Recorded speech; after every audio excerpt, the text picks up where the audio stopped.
this meeting of the Acton Finance Committee to order. It has been made known to me that this meeting is being recorded by ActonTV. If anyone else wishes to record the meeting, they must make themselves known to the chair now. I also want to take a moment to thank the liaison from the Finance Committee for being our note taker tonight, as per the result of our conversation at our last meeting, last go around. With that, we will start with the first item on our agenda, which is public participation. If anybody from the public wishes to address the committee, please come to the microphone now. I'm sensing that there is no public participation today. Okay, we are good on public participation. We will move on to a discussion of the blessed few remaining warrant articles that we have not yet had a chance to take a position on. I realize the numbers have changed some number of times. I believe that the first one that we're looking at is currently numbered 13, and I will verify that in a second.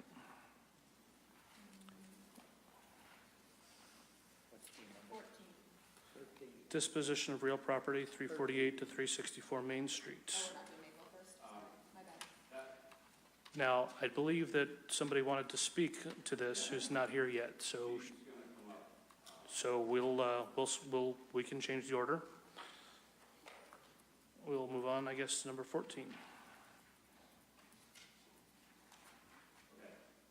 which, just to make sure we're speaking about the right one, land acquisition or lease, 19 and 21 Maple Street. Jeff, this is yours. Did you want to speak to it for a minute before the town manager addresses us? I think he has the latest numbers as of today. If he's got the latest information, we will defer to him. Mr. Town Manager, are you ready? Hi, thank you for the opportunity. Yes, so this is an article related to the acquisition of the property next to the commuter rail station located at 19 and 21 Maple Street.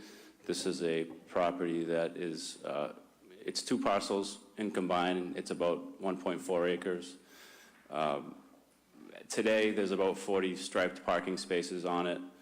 There's a building that's about 6,000 square feet, and there's a garage that's about 1,300 square feet. There's a couple other sort of outbuildings on the property, but that's the main thing. It's been long a selectman's goal, in particular an adopted goal, when the board adopted their goals on July 30th of 2018 to acquire a parcel next to the commuter rail station in South Acton. And just this week, we've reached an agreement with the owner to sell it to the town. And so this article would give the Board of Selectmen the authority to actually follow through with the purchase. So this is sort of the location. I hope many of you are familiar with it. So the sale price is $1.1 million, and that would equate to an annual debt payment of around $80,000 if you consider 4% over 20 years.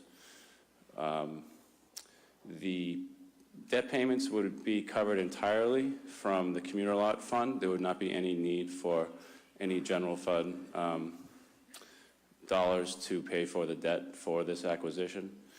The spots, this is a picture of not all of the spots, but a couple of them. You can see how close it is to the commuter rail station. There are about 40 spots, but if we estimate conservatively for 35, the revenue would be about $42,000, given the current rate structure of $100 per month. And if you take that debt payment and the balance that would need to be covered from the commuter lot fund and apply that out over the 5-year plan that was included in the warrant, there is a remaining fund balance of approximately $287 after 5 years. So the commuter lot fund has a capacity to take on this debt, and the new revenue from the new spots will help to offset that. There are also other opportunities that may come in the future future considerations include finding ways to add more than 40 parking spaces on the parcel. We haven't had that discussion or analysis yet, but there may be ways to do that. The board may decide to look at the rates for that lot. And there's also opportunities for the community and the board to look at how to reuse those buildings. As part of the sale, the board agreed to allow the current owner, to stay in the buildings for a year to kind of close out his business and take care of everything he needs to do. And then after that year, we would need to decide how we're going to reuse those buildings. So that's the high-level overview for what we're proposing. One thing I wanted to mention that someone asked me is what the current property tax bill is, just over $12,000 for the parcel that we would be acquiring. And I just wanted to make that clear to everyone. Are there any questions?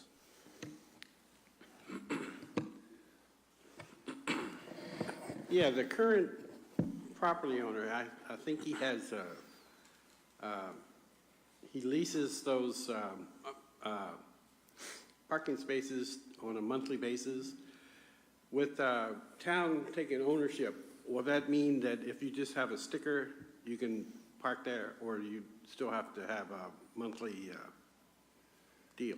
We would propose that it be reserve spaces that you would have to pay for, because one of the things about parking in that neighborhood is that the people that the neighborhood doesn't like, we believe, they prefer not to have just anyone can park there, because it creates a situation where people drive through and go fishing for spots. If we sell spots, only the people that have the spots go there, and it cuts down on the traffic for people seeing if there's a space available. So we would do it as reserve parking, just like the other lot on Maple Street is currently used.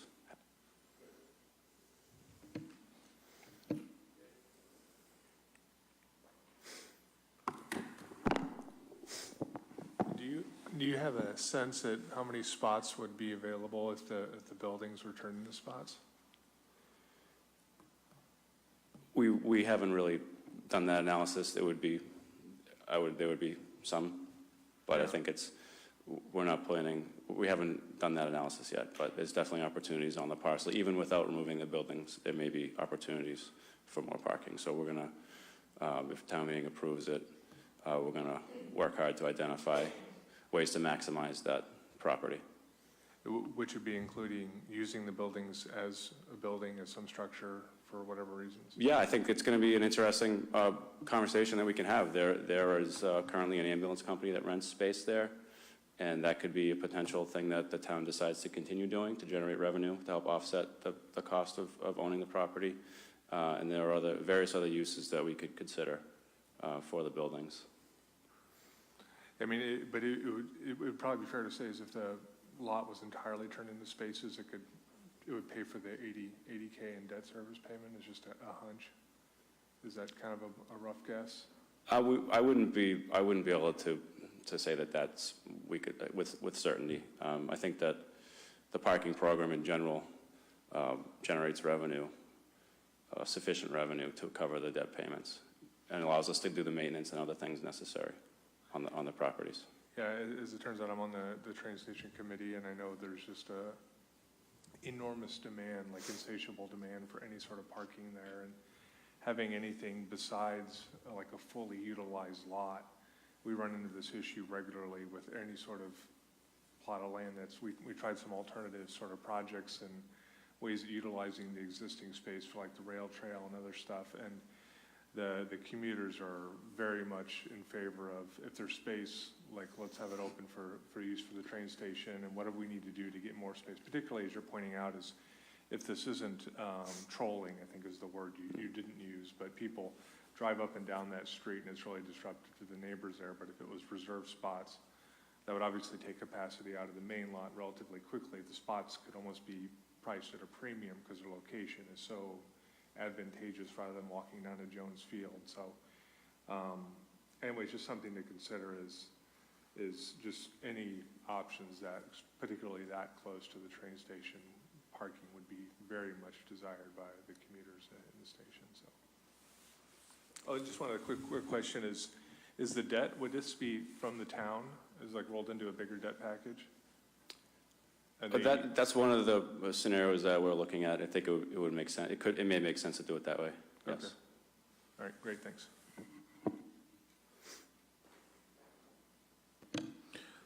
You said that the current tax revenue is about $12,000. What's the actual assessment of the property?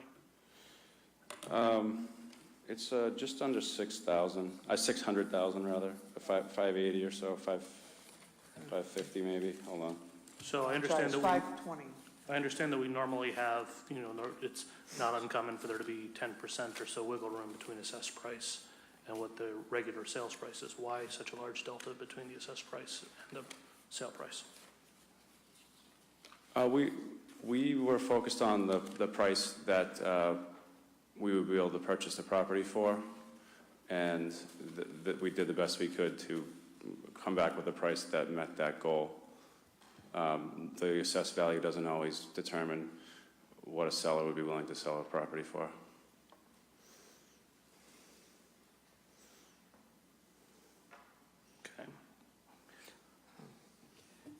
Okay. Great job, John. Just so that I'm clear, if at town meeting I need to understand, the owner is going to sell the property, but rent it for $1 for a year or something like that?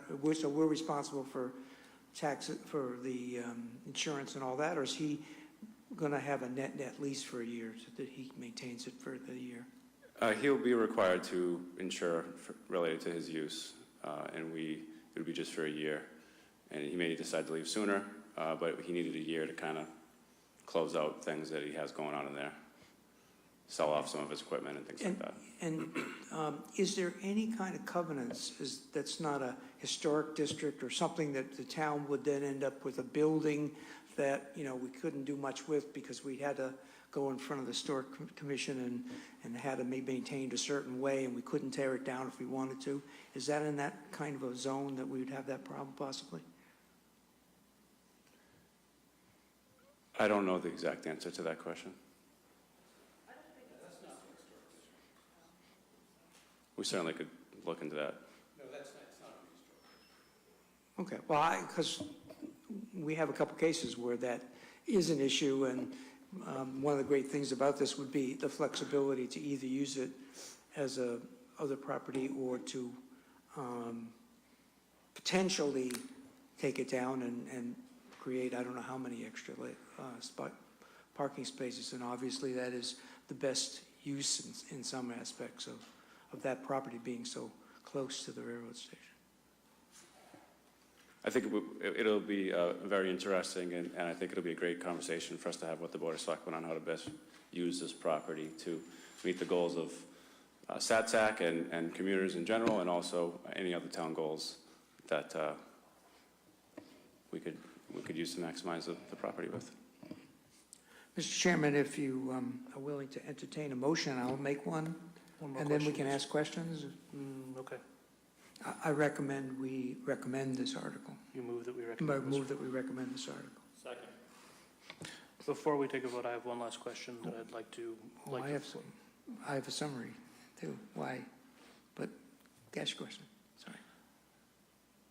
It's my understanding that the current owner was leasing out those parking spots not in conformance with town rules. Is that correct?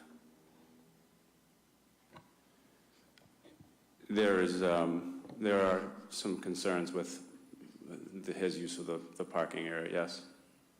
So again, why such a premium on the assessed value? I don't understand why. So if the town up until this moment had thought that this property is worth $520,000, why are we paying double for it?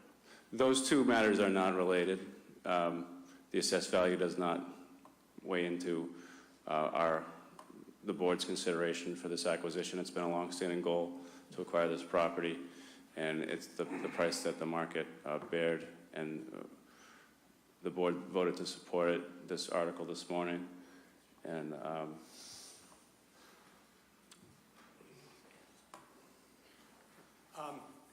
There There was a dual appraisal done in 2017. The property came in, I believe it was around $800,000. It was also appraised, what would you get for it if a 40B would go in there? And the value was $1.5 million. So we're kind of in the middle, if that helps.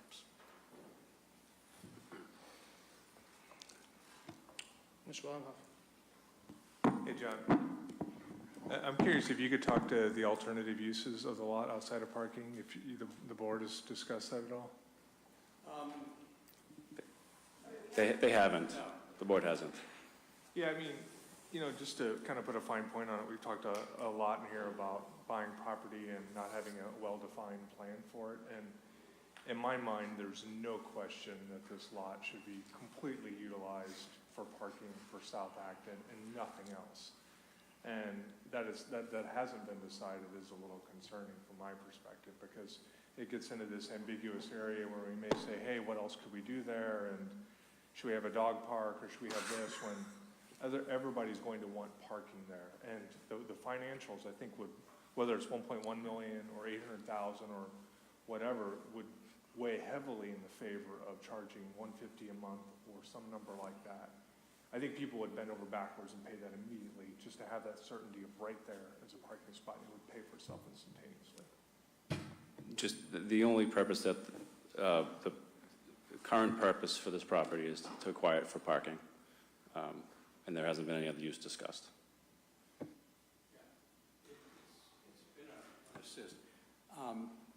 It's been a property we've looked at for a number of years. We've known for some time it's an illegal lot that's there now. As I've been in governance for the last year now, there are things you have to, put up with. We have 40 commuters there, and we were hardly in a position to shut the lot down and have 40 very frustrated people saying, what did you do this to us for? We've worked very hard with this gentleman, over a period of years, where he would dance up to the line, I'm ready to do it, and then change his mind and pull back. We were in this position a year ago,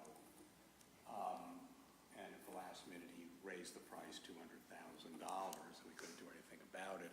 John has done a sensational job with Mr. Richards, and very patiently dealing with him.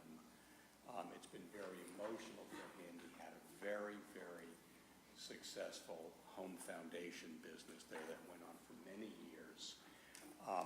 He had sold it off probably about 5 years ago, and that's the place he goes every day, and that's what he knows. And it's kind of hard for him to give it up. So. And to be fair, I applaud everyone's efforts in getting us this far, and I'm just looking forward to it. I share your view.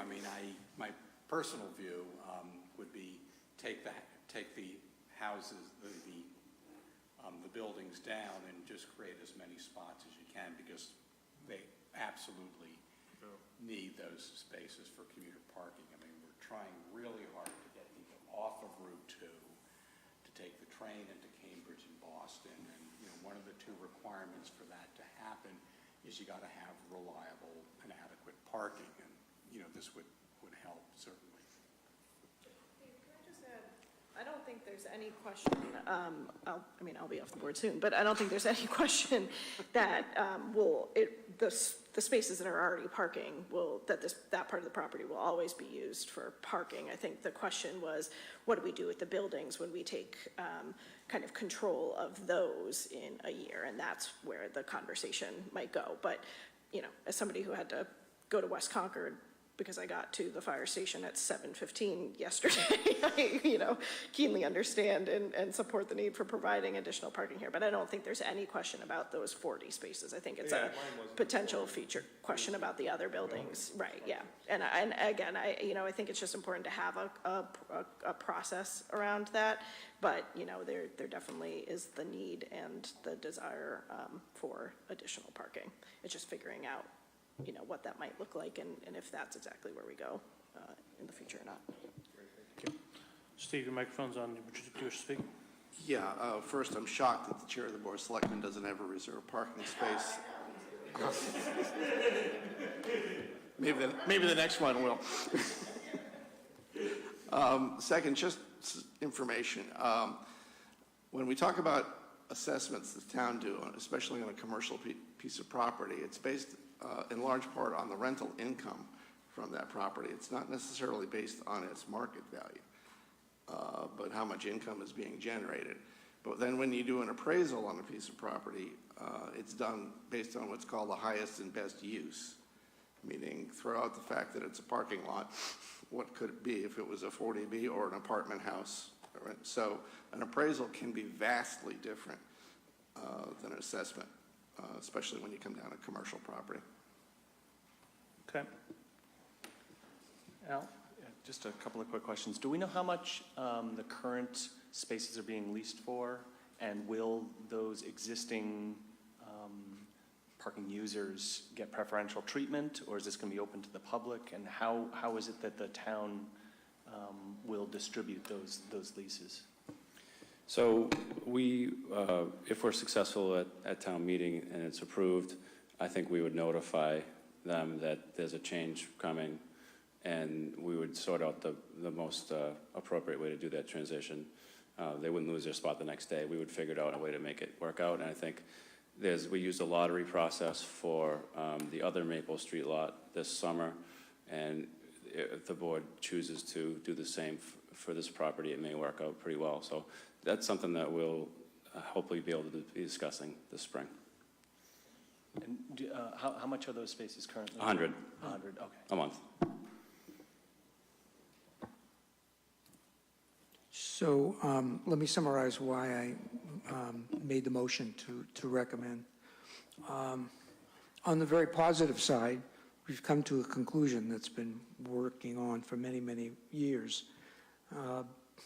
The assumptions are pretty conservative. First of all, 4% interest, that we would go for 20 years at 4% is about at $1,600,000 a month, which is about $80,000 a year, and we generate revenue in excess of $40,000 a year.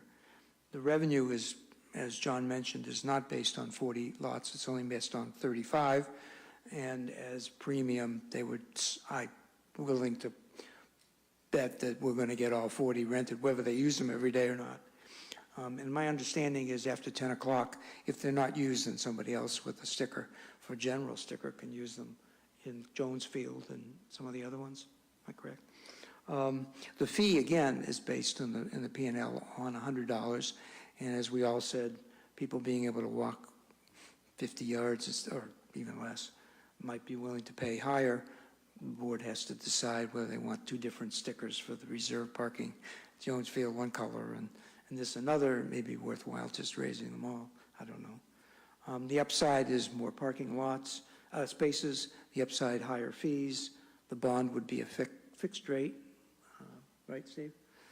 And currently, the commuter parking lot has about $300,000 sitting in it, and this difference of $40,000 or $50,000 would come out of that excess, and of course, it would continue to make money going forward. The selectmen would probably, I'm guessing, raise fees every once in a while for the parking lot itself in general. The only negative that I see is, so we had an assessed value for quite a bit less than what its perhaps highest and best used was, not inconsistent with a commercial property. But even so, even if you say that it was half unassessed, that's $10,000 a year for a couple, 3 years. It's small relative to the $1 million investment and the great need that we have for parking. So everything's on the positive side. I think the positives far outweigh the negative in this case, and that's why I'm recommending the article. Anybody else wish to speak to this article and this motion? Okay. Time to vote. All those in favor of recommending this article, please say aye. Aye. All those opposed, nay. Any abstentions?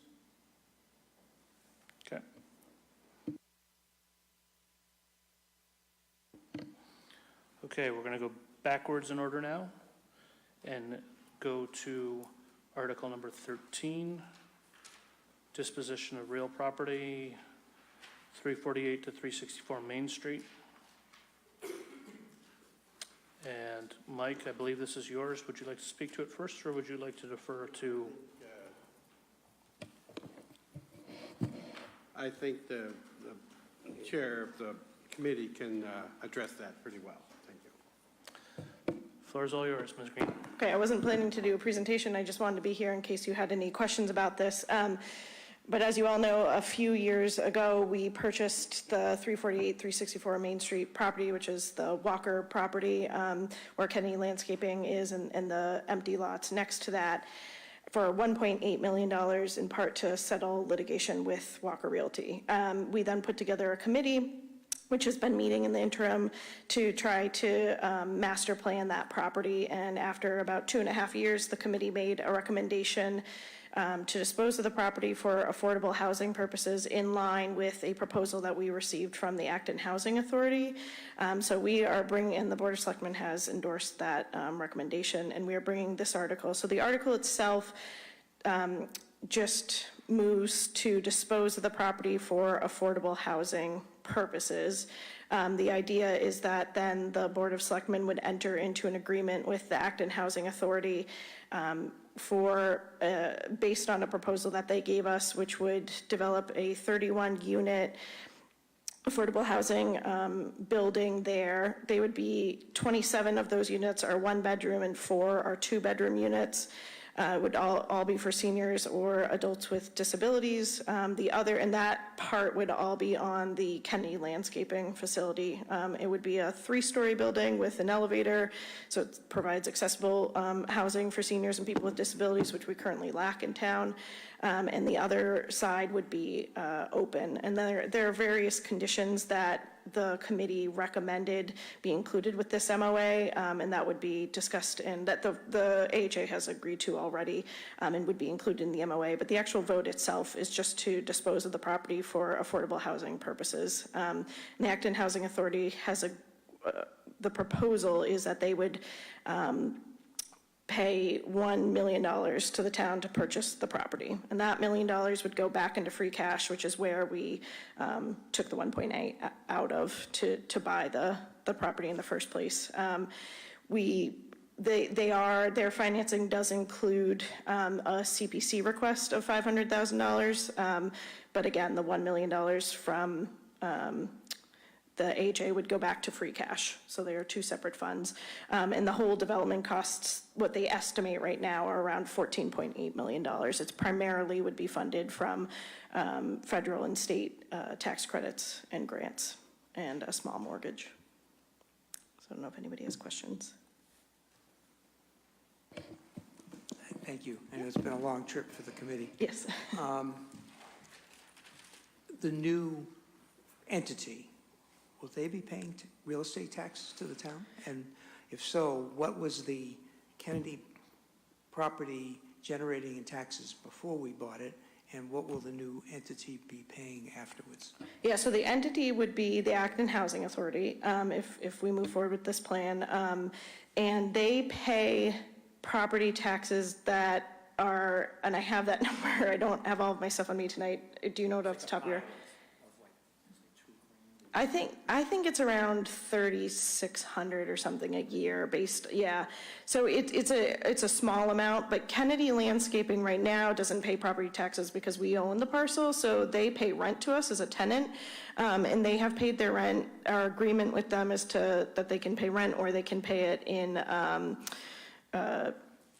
product, and they have primarily done it that way. And I don't have that number off the top of my head either, but it's not a huge amount that they pay. If I could follow up.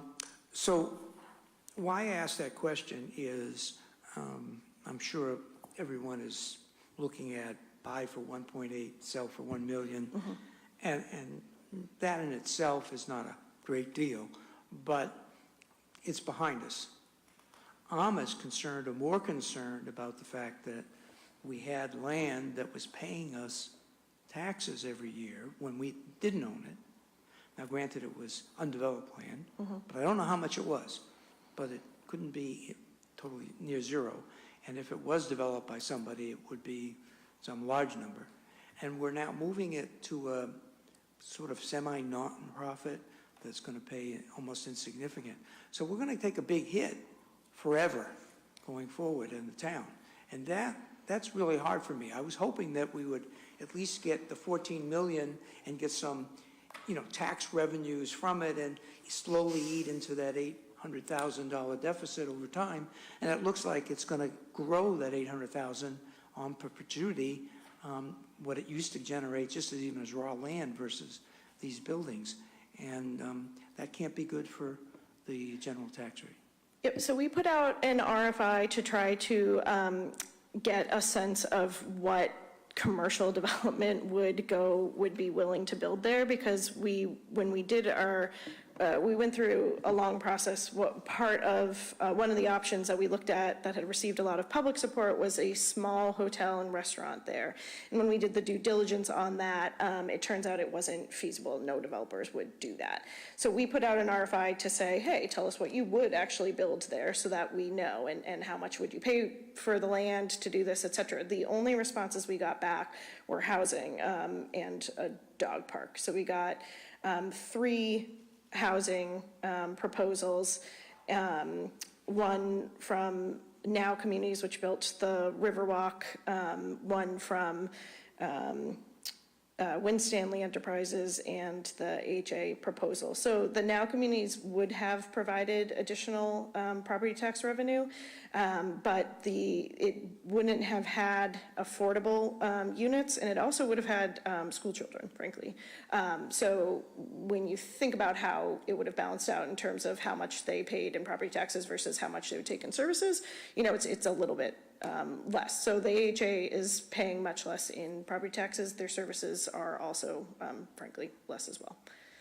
And the committee overall felt that having an affordable housing development there that meets a large unmet need in town, particularly for seniors and people with disabilities, was worthwhile. And that's why we supported that option, even though they proposed purchasing the property for less than what Now Communities did.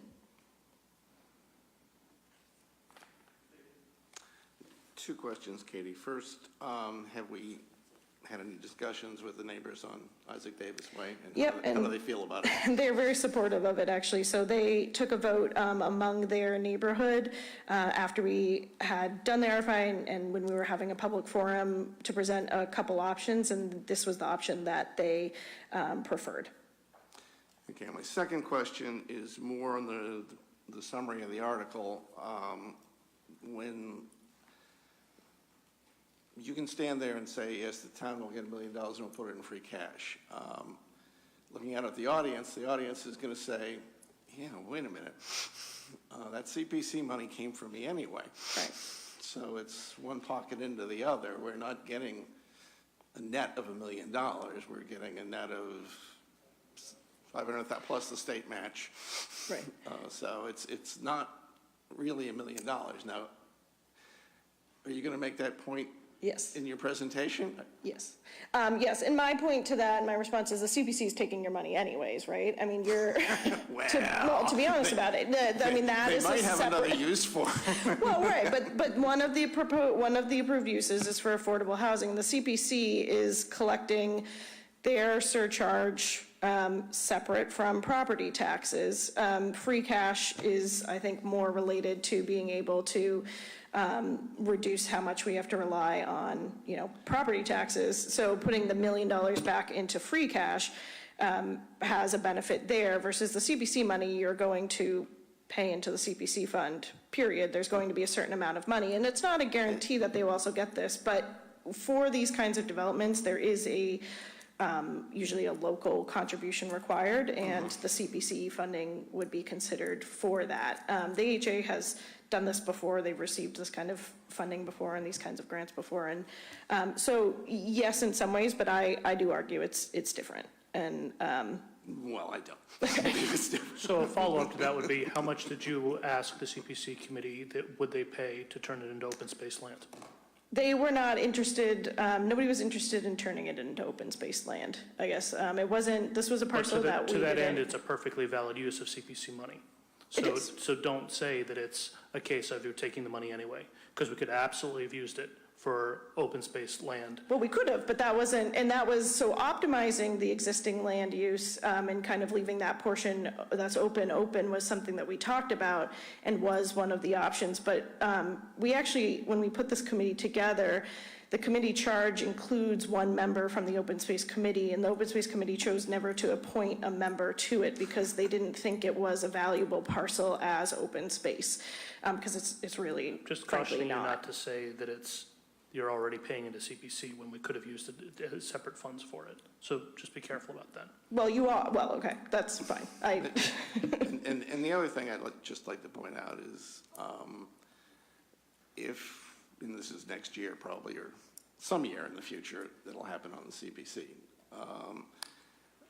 $500,000 is a lot on a single item because typically they also put $400,000 or $500,000 into open space, and they only have about $1 million or $1.1 million to allocate each year. So whatever year this hits, they're either not going to do the open space allocation, or they're going to have to close down pretty much every other applicant. Right, or they split it over a couple years, or they use some of the affordable housing set aside. So I think there are a lot of options for them to do this. The time frame that the AHA had kind of anticipated is around 4 years before they would be able to get to occupancy, because these things take a lot of time, and the financing is frankly the largest part of that and the longest time that takes, because they still have to apply for all these state and federal programs as well. They have had success doing that, as you know, so we feel good about that, but it certainly takes time, and I think they would have multiple years in which to do that and to work with the CPC on it. Frankly, I was surprised how little they actually have to borrow, because Yeah. there's so much state and local. Right, yeah, tax federal credits funding is available. what it is, yeah. Katie, so, just so I'm clear, both of the parcels that are there, where the Kennedy building, where the landscaping company and the floor, whatever you want to call that thing. Yep. And the open lot, that will all be developed. Nope, so the building would be on the Kennedy portion, and the open lot would remain an open lot. It would be used for their septic, so they would, it would get cleaned up, and part of what the committee has recommended that is to be included in any future MOA is that the Board of Selectmen would maintain essentially approval over what can happen on that lot, so that it's not just up to the Acton Housing Authority. So I have 2 images that they have as very preliminary designs to show what it might look like, show it as open space with like a little gazebo on it. But it could be something else, but it will get cleaned up. The building itself will all be on where the Kennedy parcel is, and on that side of Isaac Davis Way. Okay, thank you. Yeah, it should be noted, for those of you who are sort of locked on the Now Community's proposal of the 1.8 million, if we added affordable, we went back to the developer and asked him if we added affordable units to his mix, that 1.8 million could drop to as low as 400,000. So, the writing was on the wall. And in the terms of the great English philosopher Michael Philip Jager, you can't always get what you want, but you get what you need. We need senior housing.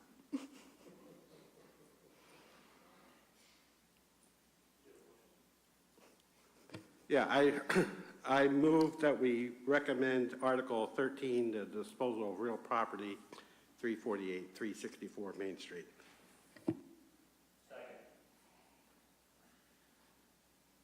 Any further discussion on this article, or are we ready to move to a vote? All those in favor of recommending this article, please say aye. Aye. All those opposed, please say nay. Nay. We're going to have to do this by hands. If you voted aye, please raise your hand. Got 3.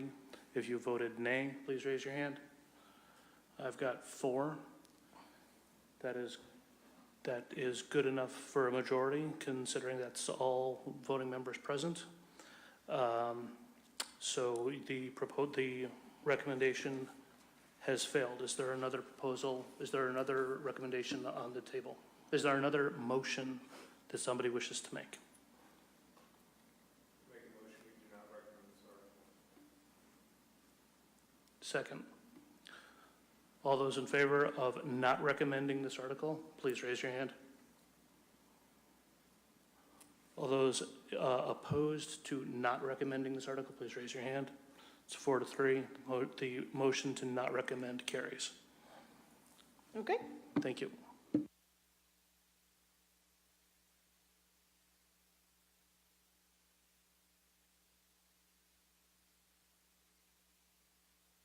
Okay, I need to go through my notes here because I did not do a really good job at the end of last meeting. I apologize for that. So scanning through the rest of the remaining articles, I believe the next thing that we are on to, and I'm going to see if the number changed, is amend general bylaws, chapter N, demolition delay, which I believe is on or around Article 27, but I'd like to be absolutely clear. Make sure it hasn't changed yet.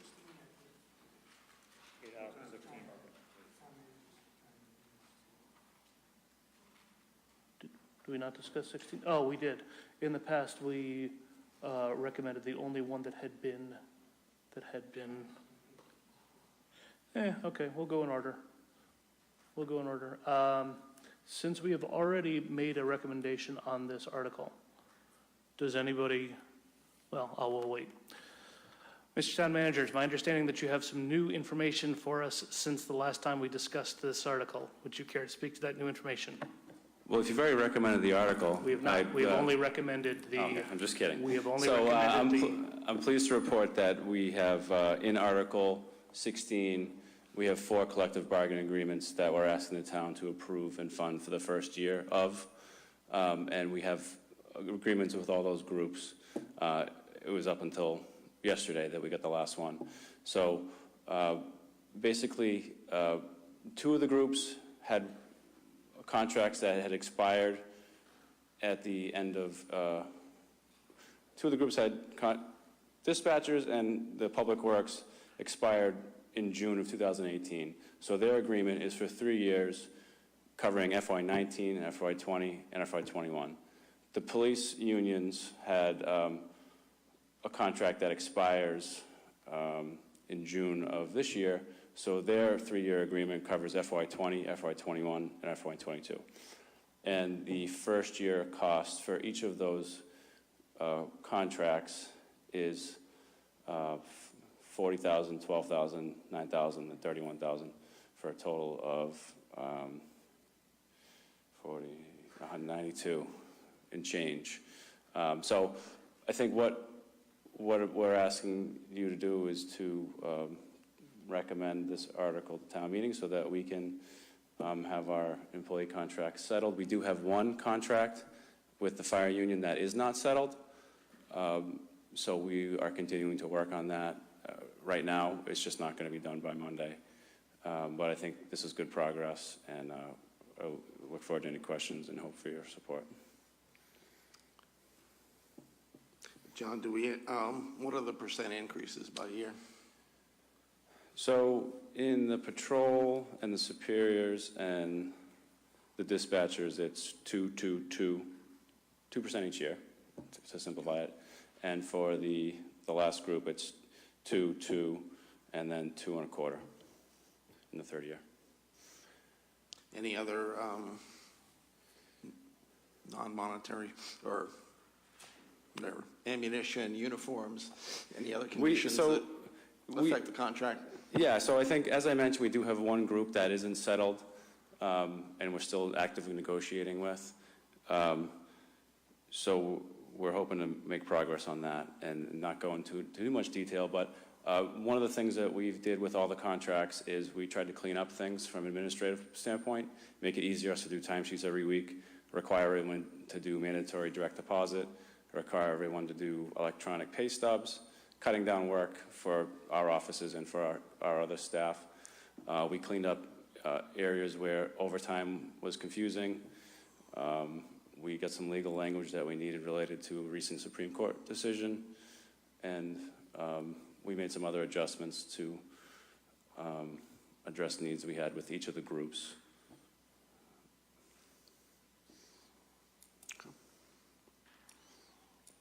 Was there, a couple of years ago, we were able to change some formulas in medical benefits, and people went to a certain way and saved the town a lot of money. Was there anything like that that helped us because it was a win-win for both groups?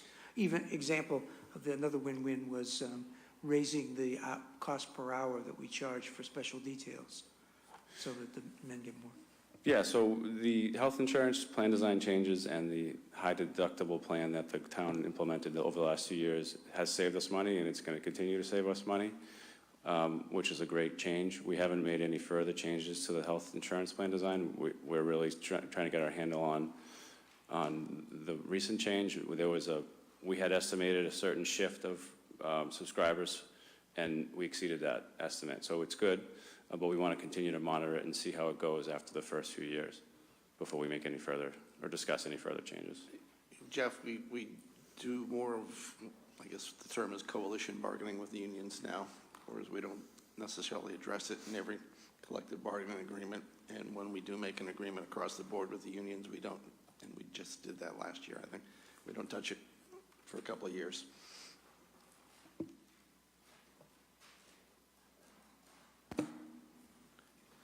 Any other conversation?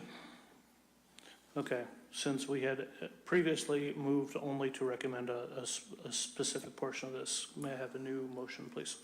Yes, Mr. Chairman, I move that we recommend Article 16, Section A, B, and D. All those in favor of recommending this article, please say aye. Aye. Opposed, say nay. And any abstentions? Passed unanimously. Thank you. Appreciate it. Okay. Now I believe we are up to 27, which is a very long article. Amend General Bylaws, Chapter N, Demolition Delay. And I believe this is yours, Mr. Majors. Yeah, but I would also like to ask John to address some of these issues, Which John? our town manager. Chapter N addresses the issue of demolition of historical or architecturally significant buildings, and this proposal, this amendment tightens up the rules that permits buildings that fall into that class to be demolished. It makes it a little bit more restrictive, and it tightens up the communication channels between the owner, the historic commission, the building department, the planning department, with regard to issuing a permit to demolish a building. If it's not really in effect if it's the building is in such a state where it's a problem of health and safety, like it's going to fall down. But other properties, like if someone owns the building, they're going to sell it.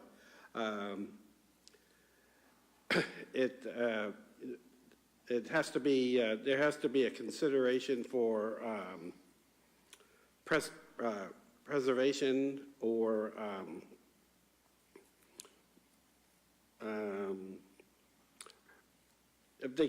if they want to sort of tear down the building because they have a higher and best use, this would really inhibit them from doing that.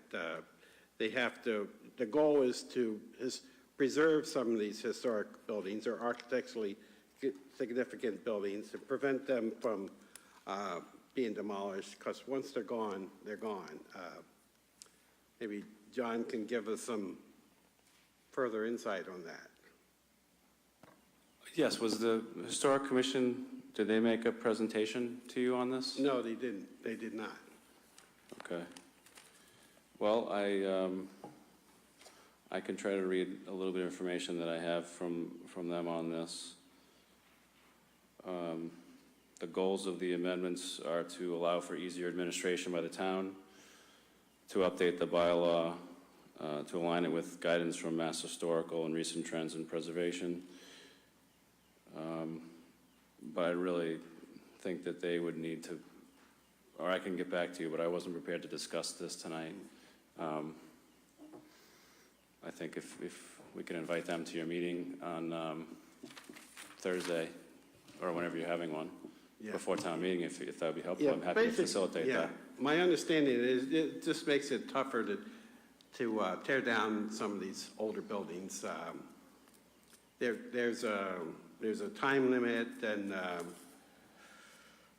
some other restrictions, but it's just going to be, already it's tough to tear down a historic building or architecturally significant building, but this sort of tightens up clarifies some of the rules, and it really is kind of complicated because of all the different categories of building, and has to do with ownership and things of that nature.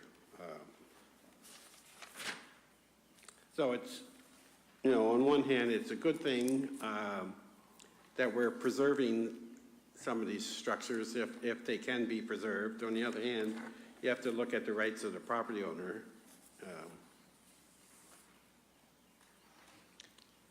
I'm happy to follow up with more specific information. I'm happy to help facilitate the presence of a representative from the Historic Commission who can speak to the request before town meeting. I can help them get to your meeting before town meeting, if that's helpful.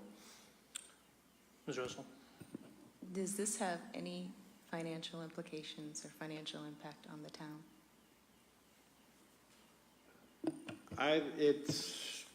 Numbers aren't addressed here. Probably indirect, there's always a cost involved, but it's really, I don't think it affects tax revenue or assessments. It's basically addresses buildings that they're encouraging preservation. So there's no reason for us to have an No. opinion about this? No. You know how I feel about that. Jeff? Thanks. I want to refer back to the CPC funds for the Isaiah Parlor House. It says, notwithstanding that we didn't take a position, or we had taken a negative position, and then we went to a neutral position, it's possible that it'll pass, and we'll go forward and try and fix that the way you specified, which would include partial demolition, as I understand it, of sections of it. In this law, in this article, Chapter N, on page 67 of the warrant, N5 says that this bylaw doesn't apply to town-owned properties. But then it says, notwithstanding the foregoing, the town shall consult in good faith with the commission prior to finalizing any plans for the demolition of any significant buildings. My question is, will this handicap you in any way or constrain what you can do with that building if, in that spirit, the commissioner says, nah, we don't want you to take off the sunroom or whatever the part that you wanted to take off. I'm concerned that this will tie your hands perhaps in something that makes sense to do if the town wishes to do it. Thank you for bringing up that project. That's one of my favorite projects to discuss. So glad to hear it. I know, but I don't want to try, even if we disagree on whether we should do it or not, if we do it, I want to do it right, and this seems to perhaps throw some monkey wrench in I that. don't believe it would have any impact on that. I've already consulted in good faith with the Historic Commission, and we intend to continue to work with them to do something that they would be comfortable with.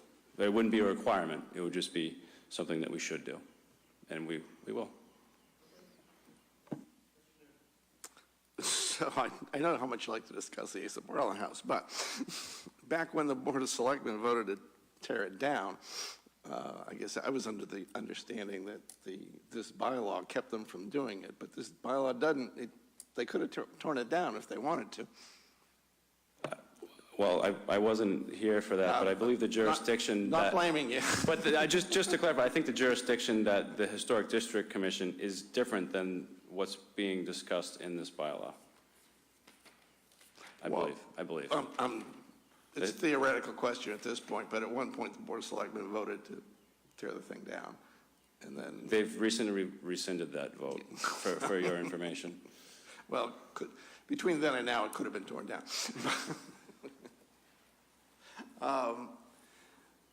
I know how much you don't like taking no position on articles, but I really don't see where we have a dog in this fight.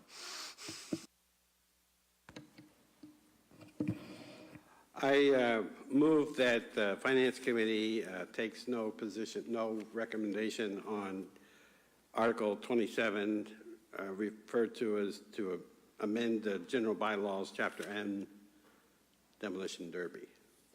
Delay, excuse me. Any further conversation on this topic? Okay, no desire to wait around and hear anything more about this at our 1 hour pre-town meeting? Correct. He asked facetiously. Okay, all those in favor of making no recommendation on this article, please say aye. Aye. All those opposed? And any abstentions? I abstain because I do believe we should make an opinion on as much of the things as we possibly can. Okay. Unless I am wrong, we have now gone through all of the articles. No. Sorry, Roland. We're going to follow our agenda. If I have missed anything, we will take it up during our pre-town meeting, but hopefully we are not missing anything. With the warrant article discussions finished, we'll move on to Finance Committee business. First item is open meeting law complaints, if applicable. This week, it is indeed applicable. We have 3 open meeting law complaints that we have received, which we will now discuss before deciding who will be the person to respond. Before you moved off the warrant articles, would it be possible to take up the warrant article discussion on Article 5 that I had? Yes, you did contact me in advance about that. My apologies. Yes, warrant Article 5, which I believe is the infrastructure project. You had sent along a slide. Did you want that up on the screen or? I think I've given it out to you with an earlier slide. Everybody, it's 2 slides. It may be easier just to deal with it that way. Just need to make sure we get them in our minutes. Mr. Barrett. Okay. So thank you for the opportunity. I sent a slide out early this morning. It was dated April 1 at the bottom. It's the slide we intend to present in our Article 5 presentation on Monday night. And I've handed you a copy of that and a slide below that, a second page, which was the slide that was presented at the FinCom at our presentation of the FinCom on January 22nd. The title of both slides is Why Additional Funds ? If we could begin with the second slide, the 122 slide, and just focus briefly on columns 1 and 2. That's $122,000 and $132,000. Now, when this came to my attention a couple of weeks ago, I looked at it and I said, we should have done a better job setting those 2 numbers out. So let me just give you some background. At the 2016 annual town meeting, the town meeting appropriated $756,000 for the original, what was called the original design concept for the infrastructure project. Then added to that design in 2016 and 2017, and it was done in response to community input. We added at Charter Road a signalization and a realignment of the intersection. And right after that, we did a signalization for Community Lane where it intersects with 111. And signalization, that's lighting, traffic lights. Post-town meeting in 2018, we realigned Main Street, both at the Buenosano parcel and then further up at the Hosmer House. That was both in response to concerns that were raised at town meeting 2018. So those two groups of additions cost $185,000, which was paid out of the 2016 appropriation, thus reducing the funds that we had earmarked for the second phase of the project. That's what they refer to as the 75 to 100% phase. You have to look at these projects in milestones. There's a 25% and the 75 to 100%. So again, the 185 that was reduced properly belonged in the original design phase. So $185,000 is needed to complete the original 75 to 100% design phase. Then if we would go back to the first slide, and let me walk you through that with some comments. The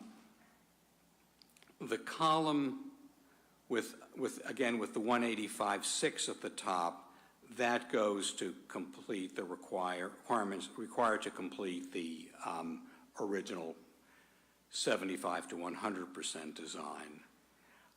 The next column, 46,900, was for additional work on Charter Road, Mass Avenue, and Community Lane and Mass Avenue. When you make one change to a project, it triggers adjustments down the line, and that's mostly in the areas of infrastructure, utilities, and subsurface work. The third column, the one that's headed $68,100, which are said adjustments to private properties to minimize right-of-way impacts.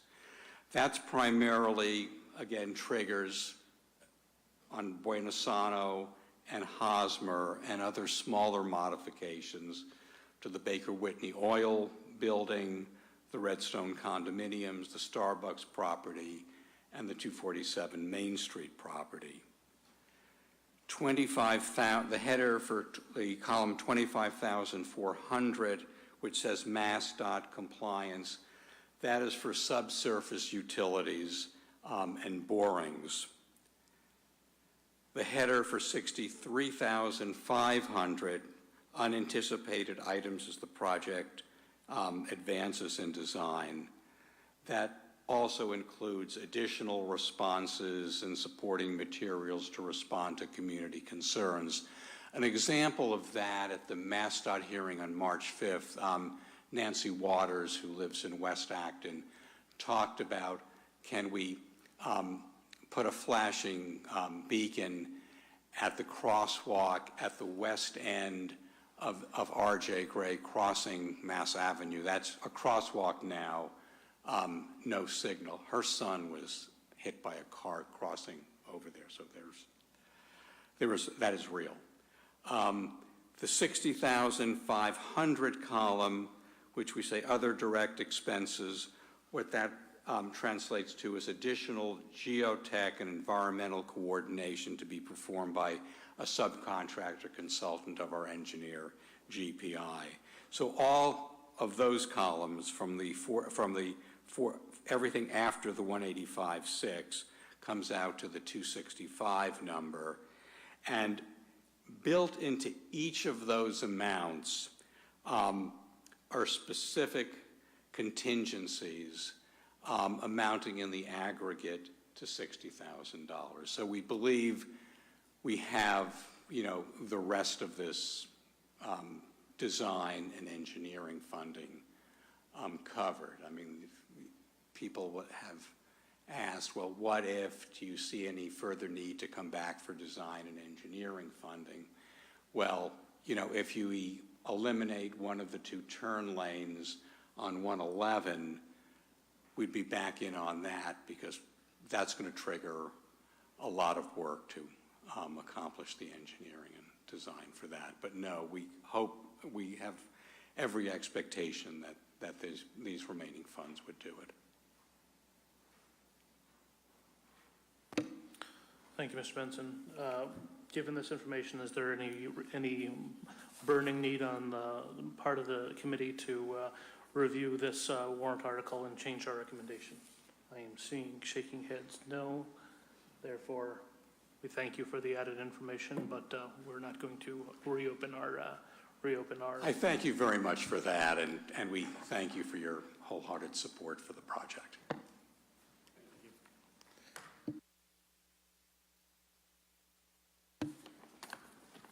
Did anybody have any questions for him?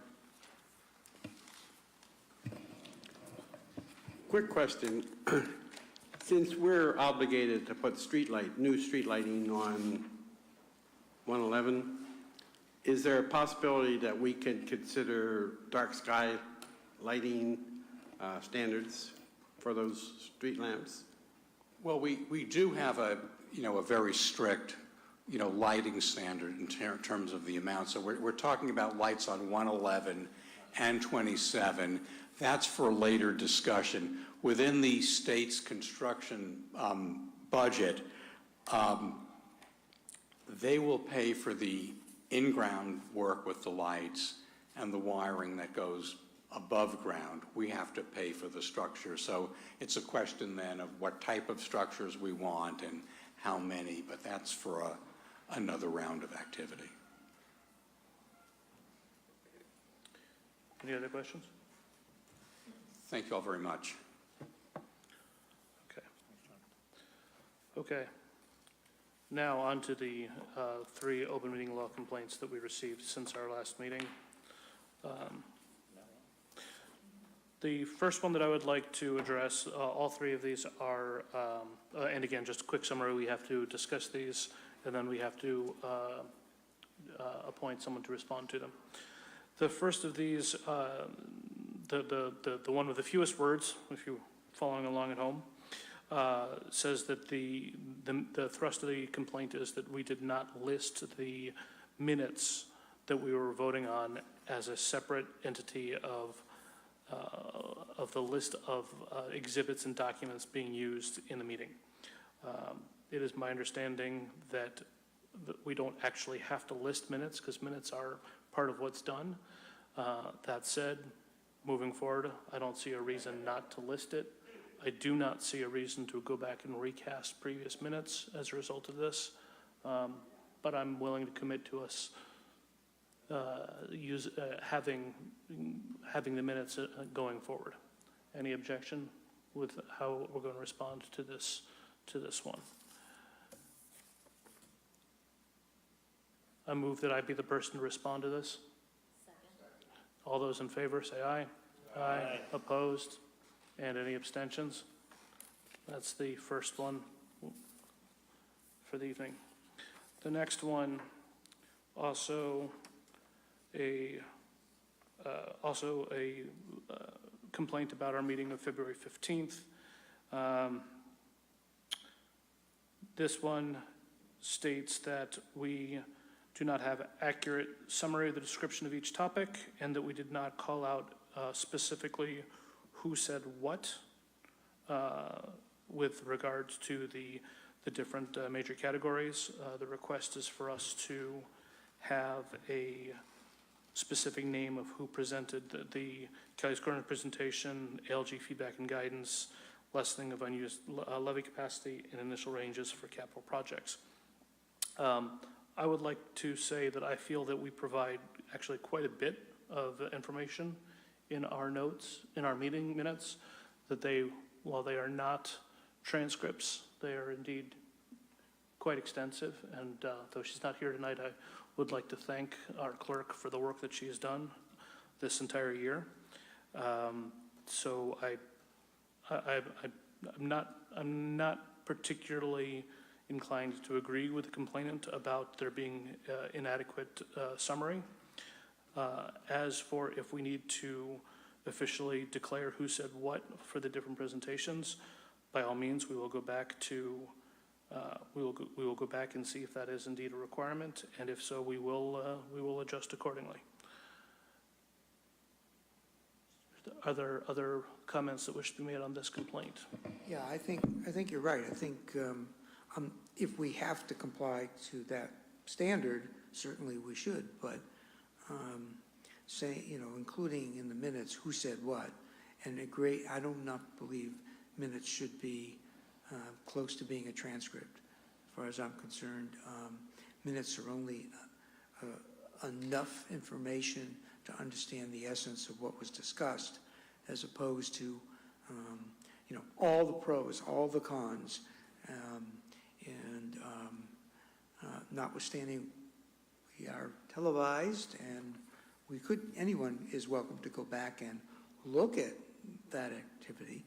I don't think that the minutes are a substitute for not attending the meeting and just picking up and trying to read through every single thing that was said and deliberated upon. That's the whole reason of having an open meeting, so you can come and listen to the discussion if you wish. But again, I haven't read the Mass General Laws that tell you exactly what's required, but I don't think we need to comply to anything beyond that. And From the training that we received when we went out to the Attorney General's sponsored training that at least 3 people here attended, they specifically stated this does not need to be a transcript. It only needs to capture the topics that were discussed. So I believe that we have more than exceeded that requirement. And even though our meetings are recorded, I do not consider the recording to be a substitute for the minutes. I believe that the minutes stand on their own accord. I move that the chairman be asked to address this particular complaint with the full support of the board, that we are doing our best to comply with the law in terms of how detailed of minutes we have. Second. All those in favor, please say aye. Aye. Opposed? And any abstentions? You are going to abstain on that one? Okay, very good, Mr. Wellinghoff. Okay. The third complaint harkens back to Budget Saturday. Now that the complainant has read the officially approved minutes of that meeting, he feels that we did not specifically call out who said what during the different segments. Again, if that is indeed required, we will recast our minutes. If not, we will let them stand on their own. I do want to point out, no, that's good.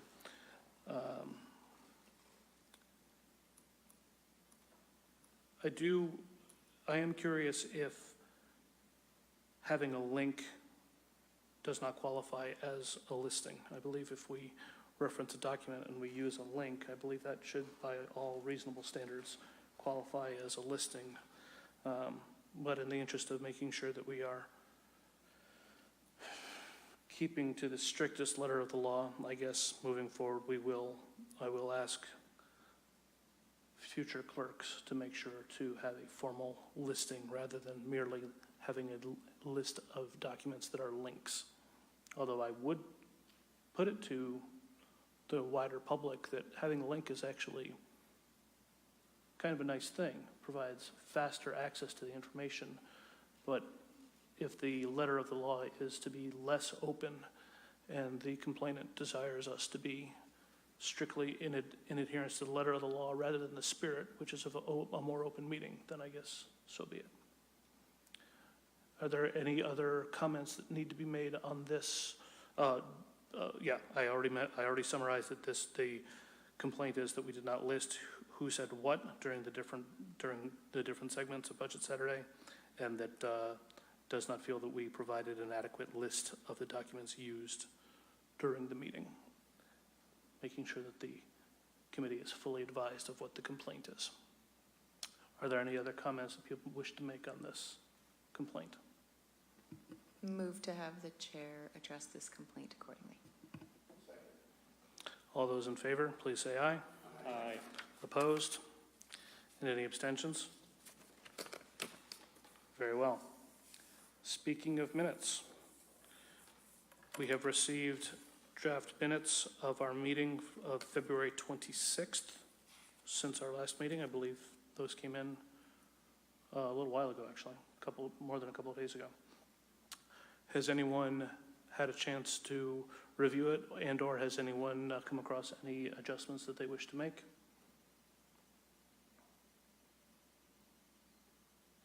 Very well. I would gladly entertain a motion. Is it possible that we approved these at our last meeting, seeing as they came in on the date of our last meeting? On the 12th? Did we? We did? I sent one correction. Okay.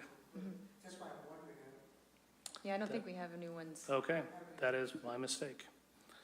See, Christy, this is what happens when you don't come to the meetings. I go off the rails. Okay.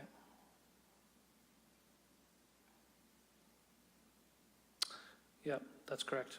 And I'm getting my meeting minutes confused. My correction had to do with it being a duplex and not a Yep. family home. Okay, on my so we do warrant. not have minutes to, my apologies. Okay. Liaison reports. Let's start on this side of the room. Dave.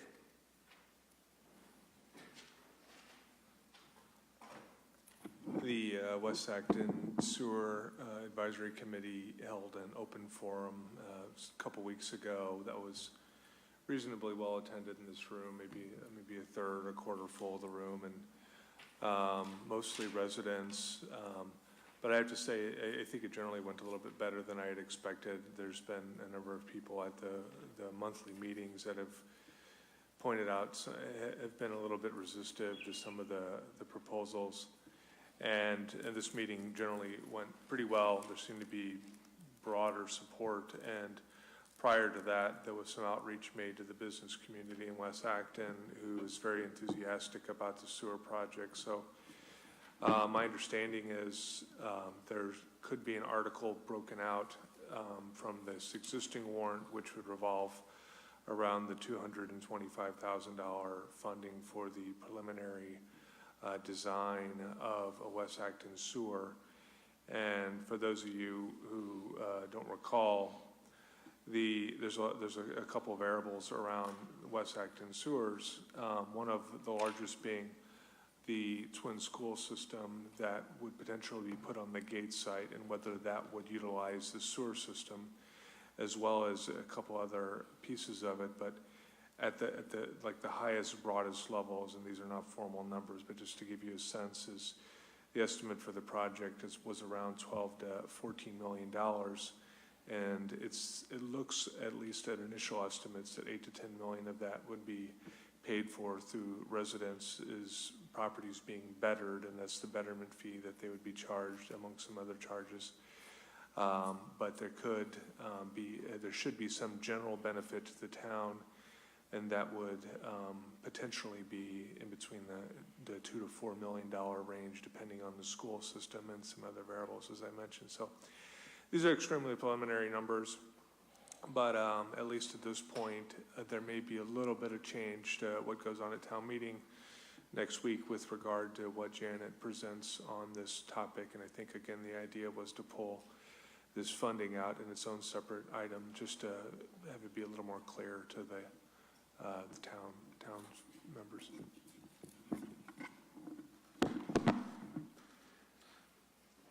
Hal? Nothing to report. So there was extensive conversation at the last school committee meeting about the governor's, about the foundation budget, the state's foundation budget, which is something that I'd like to take more time with and then present in greater detail in the future. The Conant principal came and gave a presentation about how Conant was doing, and what caught my attention is that Tessa McKinley basically challenged the Conant principal to come up with what were essentially KPIs, and I thought of Jeff, and I thought I should report that that had happened. They did an OPEB report. They will have their OPEB fully funded in the end of the century. However, 2092, as I recall, from School Budget Saturday. yes. But of course, once the Middlesex Fund is fully funded, they're hoping to move money towards OPEB. And one member on the committee surprised me because she thought that they were on track to fund OPEB within 30 years. So it was good that they had that information. I don't believe in Middlesex. We've been burned way too many times. I don't think it'll ever be fully funded, but I agree with the strategy of saying when it is funded. Yes, Money will be used. that is the strategy. And it was good that they called attention to the history of OPEB. There were a lot of school committee members who weren't aware that they'd only been working on it for the past 6 years. Enrollment numbers for kindergarten are down for this coming year. They're down by basically a classroom, about 22 kids. That, of course, can change between now and the start of school. And usually does. Yes, but what has changed is the ask for all-day K has gone up percentage of students-wise to the point that they don't have enough half-day students to fill a classroom anywhere but Blanchard. And so the school is making the move towards a hybrid program in which each school will have about 5 to 7 half-day kids in with their full-day kids, and then they will go home in the middle of the day. This is done in other districts. Obviously, the move will end up with all-day K in our district, but this is their stepping stone. They estimate it's going to cost about $1.2 million, but they have an 80% ask for all-day K. And then those who are in the half-day program would have a chance to buy in later in the year. So that's a significant change for the school budget. Not the final numbers of the school budget, but as far as their budgeting process going forward. Thank you. Roland? I have no. Mike? Well, I'll let Jeff talk about our POV presentation. Okay. Minuteman, we met last week, like a broken record, on time, on budget. Now they're even, our next meeting next month will be in the new facility, which is a milestone. And they're already planning ribbon cutting on October, I think it's October the 4th for the VIPs. But the school will be occupied in September. The school will be occupied the first Monday in September. They're working on, now that the weather is nice, they're working on the ground landscaping, exterior finishes, and things like that. They're going, it's probably a crew of 150 still, working inside, painting. They're installing furniture now, and looking like a building, looking like a school.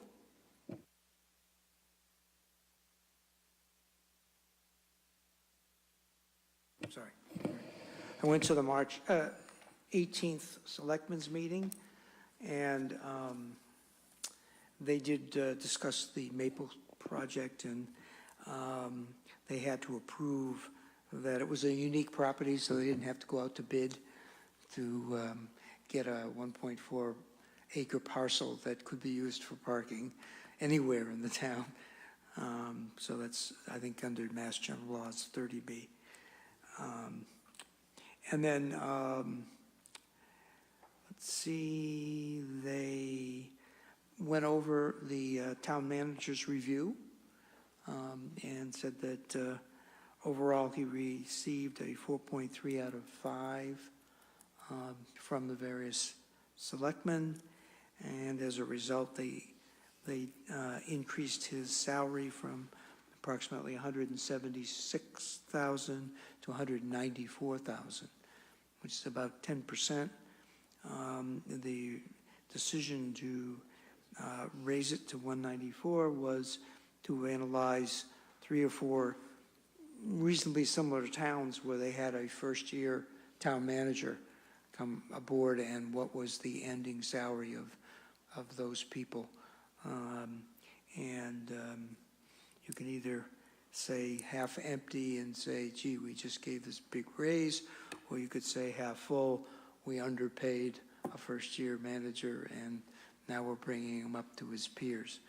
So that was their reasoning. I obviously had no comment on it. It is what they say it is going to be. They said that for the North Acton Fire Station, prior to going out for requests for proposals, the normal course of events is to hire a project manager to help them, in fact, start that process. They hired PMA to be the project managers for the North Acton Fire Station, and they have 7 architects that I guess are now in the vying for that position, and I'm sure they're going to whittle that down to a few and then progress accordingly. And they mentioned that police and fire now have their own Twitter accounts in town, for those of you who may or may not know how to use it and do it. Lastly, it is now historic. It's tradition that each select person has 1 nominee for a Volunteer of the Year award, and those will be announced at town meeting, but it is public now, and this gentleman, Mr. Noonan, has been nominated for one of the awards. So congratulations, Steve. He'll be getting his award on May 17th at 5:30. There's a picnic, which you're all familiar with, for the volunteers. But I'm still alive. So in memory of Steve, on May 17th, we'll have a moment of silence. Anyway, much deserved, and congratulations, Steve.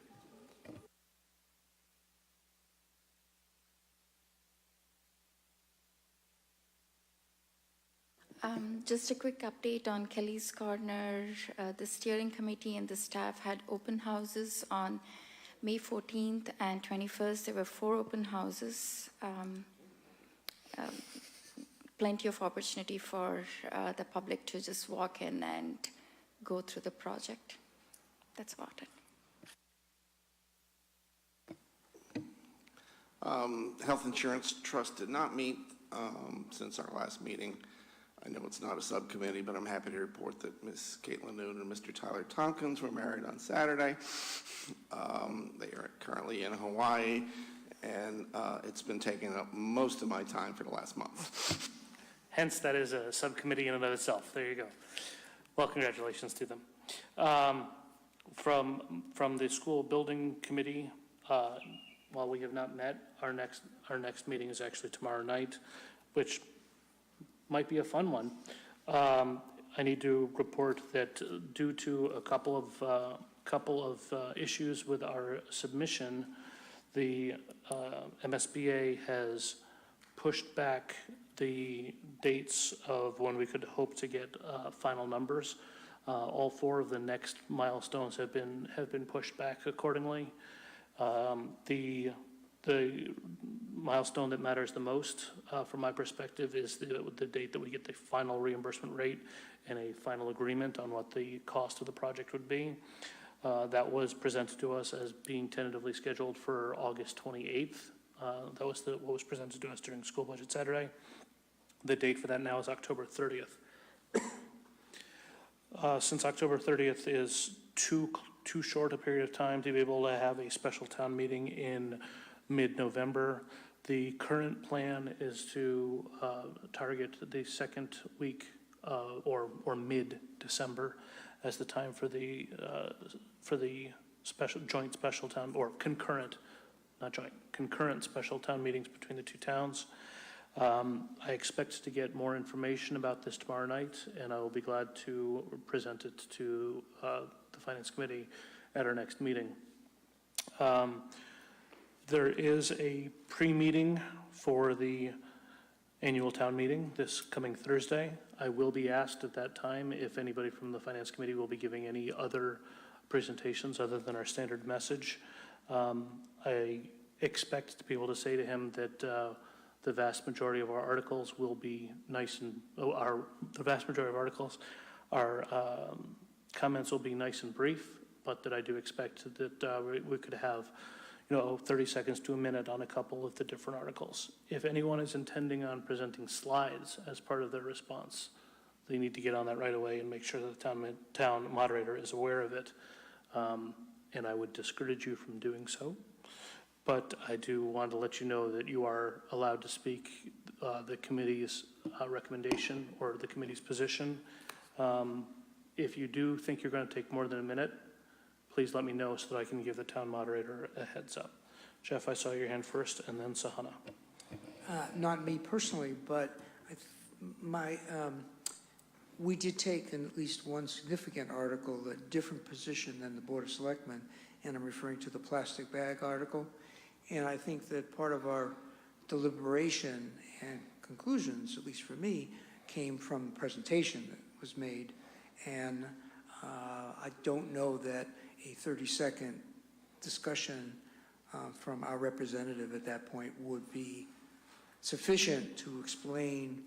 And so I'm wondering if my colleague would be interested in presenting that as part of how did we come to this conclusion, because it is important, and also the communication of if it had been another kind of an article like encouraging recycled bags because you put a cost for a bag, whether it's paper or plastic, would have been unanimously supported by this group, or some things like that to explain why we came to that conclusion. So with that in mind, how long do you need, and do you want to do a presentation, or do you want to just speak from the desk? And do you think you can do it in 2 minutes, 3 minutes? How long do you think you would like to speak?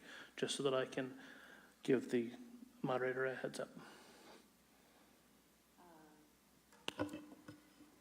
I would be willing to give the presentation if the committee would like me to give the presentation. I would also be willing to try to boil it down to a minute or two, whichever. Does anybody else have an opinion about this?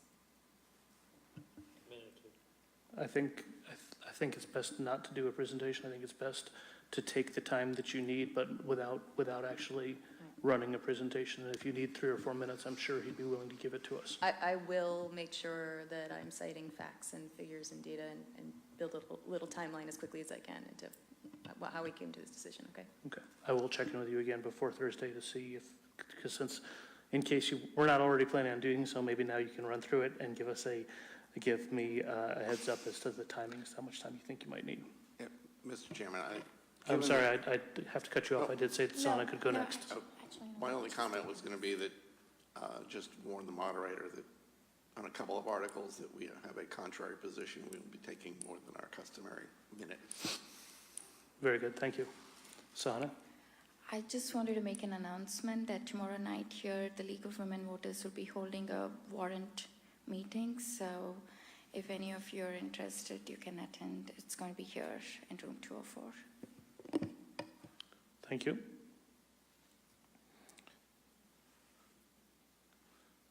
Al? I move to adjourn. All those in favor, please say aye. Aye. We didn't do point of view. It's closed. It's closed. Too late. Too late. All those opposed? Any abstentions?